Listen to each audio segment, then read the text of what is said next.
I, Luyimbazi Elias Nalukola, solemnly affirm that I will give faithful service to this parliament.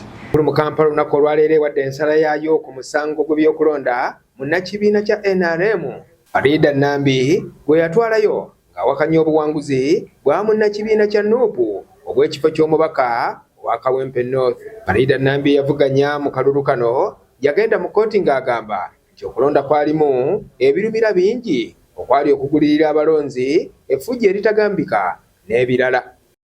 Bw'etyo kkooti esinzidde ku emu ku nsonga Farida ze yawa okwali eya Nalukola okukuba kakuyege ku lunaku lw'okulonda n'esazaamu byonna ebyava mu kulonda era n'eragira akakiiko k'ebyokulonda okuddamu okutegeka okulonda. Njinge bawuniikiriza kyokka bwe gutuuse ku ssentebe w'akakiiko k'ebyokulonda mu kibiina kya NRM Tango Odoyi n'agamba nti balina bba essanyu lya nsuso era kkooti ebakoledde kibadde basuubira. Oba grounds naye ndi musanyufu nnyo ta abantu ba Kawempe bajja kufuna justice lwakuba tebabadde bulungi, tebafune justice ku election eri. Kati kooti esazeewo fenga NRM tujja gezako tukole ekimala tuwangule Kawempe. Balinayo right of appeal naye kwegamba fenga NRM katulinde next step. Ndi musanyufu nnyo nga chairman wa electoral commission wa party ti omwami Nalukola tayise mu bulungi.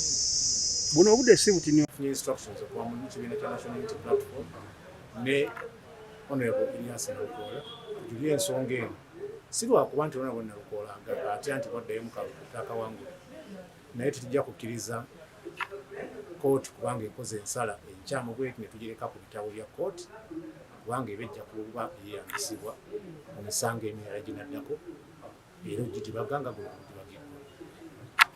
Kyokka bo abamu ku babaka ba paalamenti ensala ya kkooti bagikubyemu ebituli nga bagamba nti ekikoleddwa babadde bakisuubira ku ludda olwa NRM. Kimaze okuyingira mu likooti z'Abannayuganda nti essija eddamuzi lisazeewo lyo lyennyini okweyisaamu olugaayu n'okwemalamu ensa.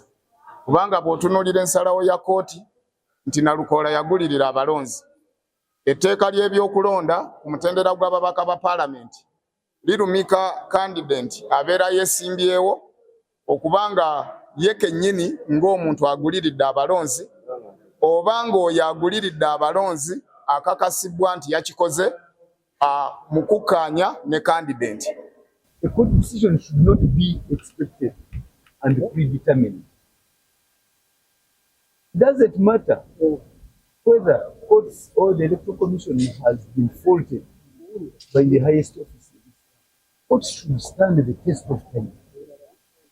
Akakiiko k'ebyokulonda ko kagamba nti keeteefuteefu okugenda mu maaso n'ebyo ebisaliddwa